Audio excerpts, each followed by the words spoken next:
But they said that the average age that are being affected by this COVID, what would you say it is? The seniors, the young people, 17 to 25 years old, are being affected the most by this pandemic. Why? Because there's no future. There's no hope. There's no, what am I going to do? All of them that want to go study, all of a sudden they're stuck in their rooms behind a computer screen because they can't go to varsities. You know what? Friends, I want to tell you, you and I are walking with this hope inside of us that Christ is still enough.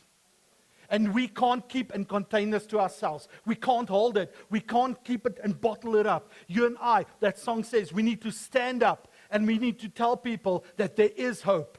There is a future. His name is Jesus.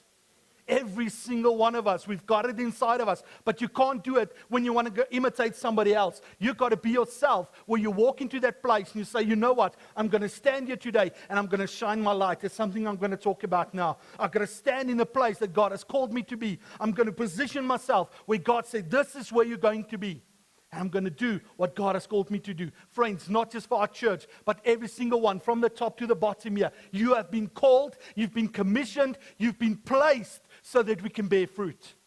Every single one of us need to go bear fruit. I tell you what, I honestly feel that we are in overtime. If you talk about sport, when it's injury time, it's that last 5 minutes that you need to make count. I feel we are in that extra time, and we need to make this count. We can't just wake up and la-di-da and drink coffee and just have fun. Yes, we will have fun. But I tell you what, there's got to be an urgency. There's got to be this desire to say, Lord, there's more. There's people out there. We've got the Alpha coming. We've got growth groups out there. We've got youth on Friday nights. We've got church here. Friends, let's get part of what God is doing in and through Edenvale. Let's do it, friends. Okay, I can start preaching now. 2 Timothy 3, verse 1 to 4. But mark this, there will be terrible times in the last days. Listen to this, listen carefully. People will be lovers of themselves, lovers of money, boastful, proud, abusive, disobedient to their parents, ungrateful, unholy, without love, unforgiving, slanderous, without self-control, brutal, not lovers of the good, treacherous, rash, conceited, lovers of pleasure rather than lovers of God. I tell you what, Paul has written this letter to the church of Edenvale. Listen to all of this. He is writing this letter today to the churches in Gauteng. I'm guaranteed. Lovers of themselves, boastful, they rather chase money. I thought that this pandemic would draw people back to him, and there was a time that it did. But I tell you what, I listen to people around us. I look at what people are doing. We are getting selfish again. It's all about me. It's what I want to do. It's where I want to go. Lord, just come and bless my endeavors. Lord, come and be part of what I'm doing. No, my friend. It's you and I are being obedient to God, and we say, Lord, you direct, you lead, you guide, and I go where you want me to go. But we're living in a time where people have become lovers of money, boastful, proud, abusive, disobedient to their parents. It's ain't no one. But I tell you what, go walk 5 minutes in that kids' church in there. Go walk 5 minutes into a school. Come spend a Friday night here. Kids are being disobedient to their parents. And it's ain't no one. Because we can't point the fingers to anybody else but to ourselves. We've got to start in our own house. It is time, more than ever, for me and you to see the glory of God come back into His house. It's time for me and you to experience, to see, and to carry the glory of God back into our lives, back into our workplace, back into our schools. The glory of God needs to be revealed again. Isaiah 40 verse 5. The glory of the Lord will be revealed, and all people will see it together. The glory of God will be revealed, and all the people will see it. You know what? It's time that the people out there are start seeing the glory of God again. It's time that the people out there need to see God's glory. And where are they going to see it? Just walking in here? Very possible. Are they going to see it on a Wednesday at your home group? Very possible. But I want to tell you, they need to see God's glory when you drink coffee one-on-one with them. They need to see God's glory when you walk into that workplace. They need to see God's glory when you sit in that traffic and half of them want to call you the flipper bird. And you tell them, no, my friend, I'm sitting in this place and I actually got 10 minutes extra that I can speak to God. I've got actually 10 minutes extra in His presence before I walk into that meeting. You and I are the carriers of God's glory. And you and I, wherever we go, His presence is not reserved for a Sunday morning. His presence is not reserved for a home group. His presence is not reserved for this building. You and I are the temple of the Holy Spirit, that where we walk and where we go, we are carrying God's glory with us. We are carriers of God's glory. I had this picture. And listen here, it's not a dream or a vision. I just have this picture. That, you know, when you have a 100-watt floodlight, like this bright one that shines on this roof here. Now, if you take that floodlight and you put it on a short pole over here, like very short, like, where's Amber? Like Amber short, you know? When you put a little spotlight on Amber's forehead, and she bends down. Now, you won't see her because she's sitting down, but even when she stands, you won't see her. She can come and slap me afterwards. You know what? But when this short pole shines that light, it only lights up this little bit in front of it. But as soon as this spotlight gets hoisted up and it's on a pole and it gets higher and higher, the span that light goes out is wide and it is far. It is time for New Day to start standing up. It is time for me and you to stop just pointing our lights here, but it's time for me and you to stand up, lift our chins up, shoulders back, and we need to shine the light that God has given us. Matthew 5, and open there with me. We all know it.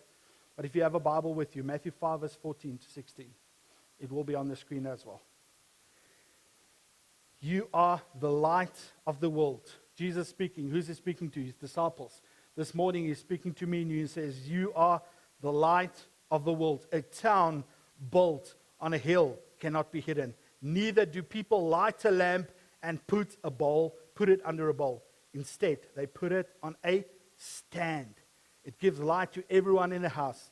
In the same way, let your light shine before others, that they may see your good deeds and glorify your Father in heaven.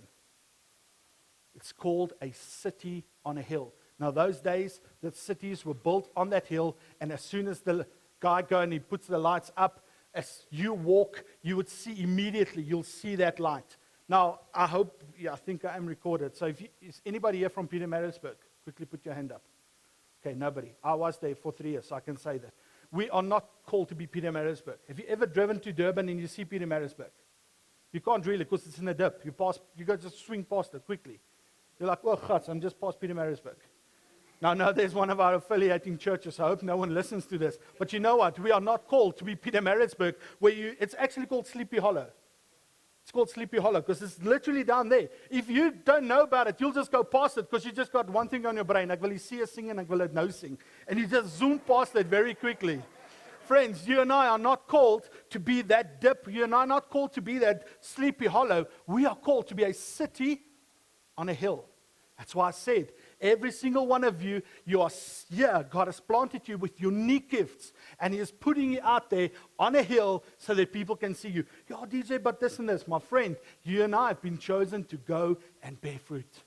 Every single one of us. Yeah, but I've got still this and still. Yeah, we all.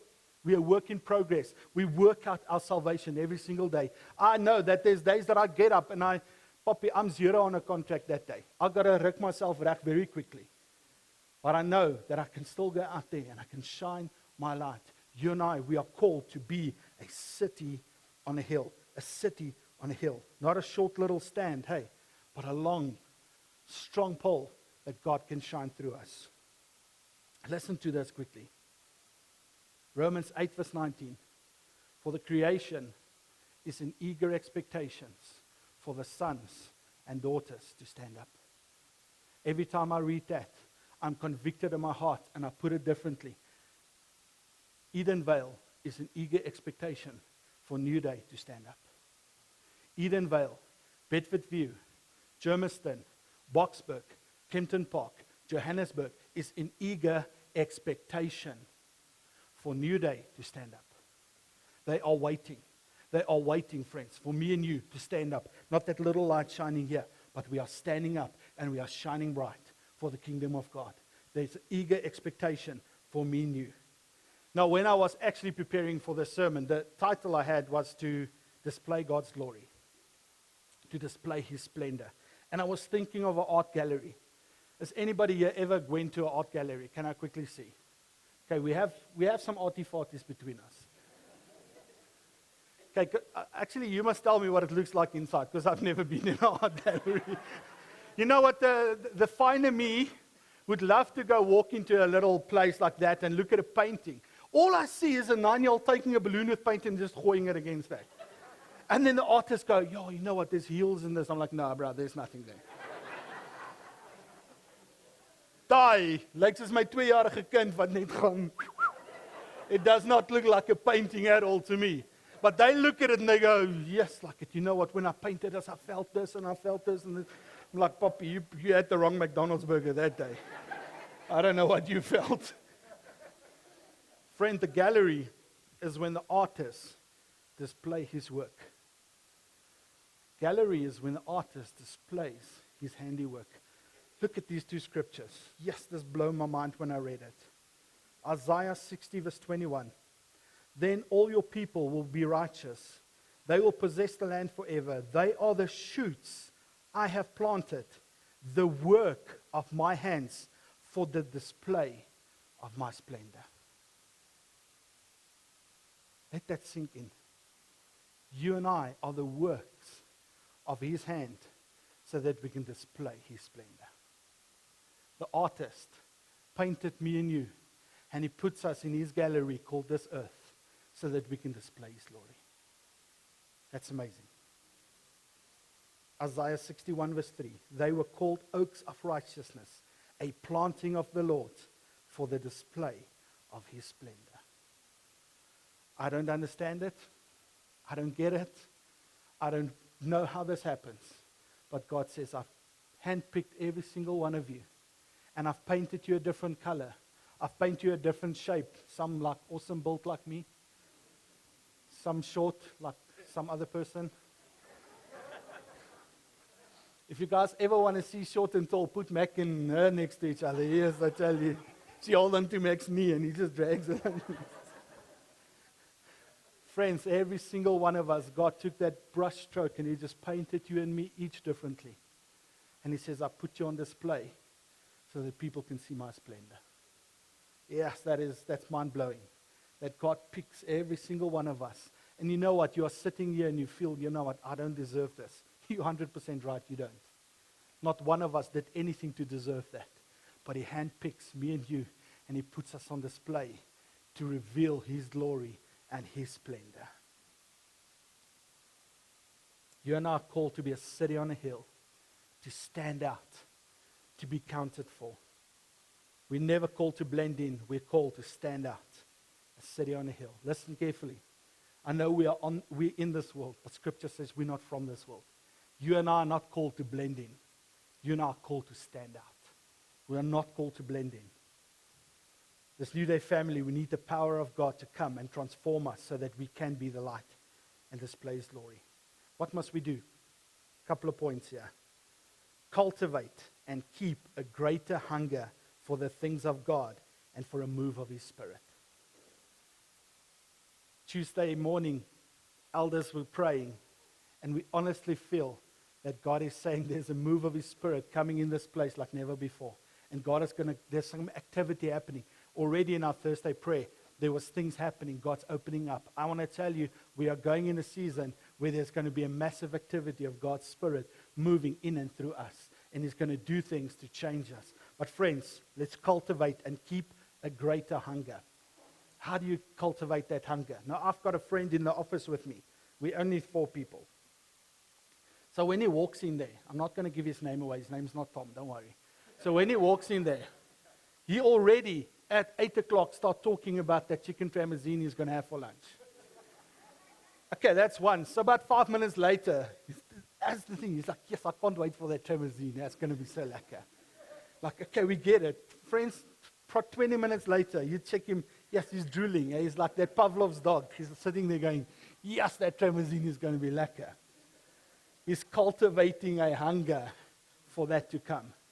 When last did you and I feel about that, like over God? That we cultivate that hunger. we cultivate that desire to say, Lord, I want more of you. Lord, I desire more of you. Not, I'll wait for Wednesday for his presence. I'll wait for Sunday. No, friends, when last did you and I wake up with that eager expectation that we're going to sit at the King of Kings' feet and we're going to receive from him. We're going to have him. We're going to spend time with him. He's going to come in. He's going to change. He's going to do what he wants to do. He's going to feed me and you. He's going to give us the water of life. When last did you and I start getting that appetite and the desire to say, Lord, I need more of you. I'm hungry for you. I desire more and more of you. When last did you and I cultivate that hunger for God, friends? We cannot get stale. We cannot get cold. We cannot grow lukewarm. You and I need to grow that we get more and more and more of him. The second one, we must continue to worship God in spirit and in truth.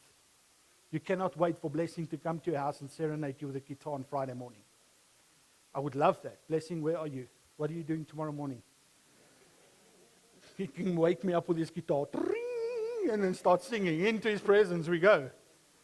Friends, you and I, the way that you and I speak to our wives, to our husbands, the way that we treat our kids, the way that you and I do business, the way that you and I do deals at work, the way you and I speak to our colleagues is worship unto God. The way that you and I just go out every single morning and we lift his name on high. I know we struggle. I know we fight the fight. I know that. But you know what? As we do that truthfully, we are worshiping him in spirit and in truth. Every single day, friends, worship is not just the 3 songs we sing here before a guy can preach. It's not that. It's say, Lord, today I'm struggling. Today I'm really battling today to just get my mind right. You're truthful right there. I tell you what, God's Spirit will come and intervene with you right there. He'll come and lift you up. Psalm 3:3 says he's the lifter of our heads. He's the lifter of our heads. We must hold fast to his word and to the truth we know without compromise. We must preach and teach the word with ever greater fervency.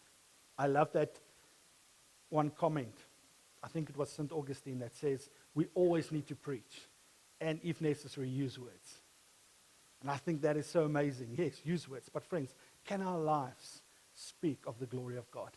Can the way we do our work, the way that we handle relationships, the way we handle our kids, can that speak volumes of the glory of God? We must show reverence for the presence of God in our midst. I don't know about you, but this morning, as soon as we started worship, God's presence just came and filled this place up. Even now, God is here. His presence is here. Can we never take for granted that we've got an open heaven in this place? You and I don't need to secretly go underground to go and meet somewhere, run away. Friends, we can freely drive in our cars. We can talk about him. We can worship him wherever we are. We've got an open heaven where we're at. Let's never take that for granted. What does it mean to shine? Philippians 2 verse 14 to 16 says this: do all things without grumbling or disputing, that you may be blameless and innocent, children of God without blemish, in the midst of a crooked and twisted generation, among whom you shine as lights in the world. 3 things quickly. Be countercultural. Be countercultural. We live in a dark world full of lies, hate, and confusion. But God's word tells us, cast off the works of darkness and put on the armor of light. Yes, I tell you what, friends, and I speak to young people, we're living in a very confused time. I was thinking of something now, but I don't think I must say that. The one lady says, yeah, this generation is going to take over the world. And then the guy says, listen, you don't know if you're a man, a girl, or a toaster.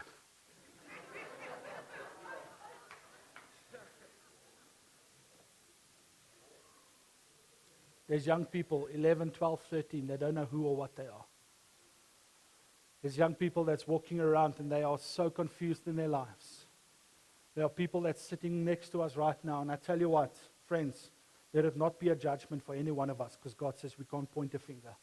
But friends, there's so much confusion. There's so much, I don't know about this, I don't know about that. Can you and I be countercultural? That in a time of darkness, you and I can be the light.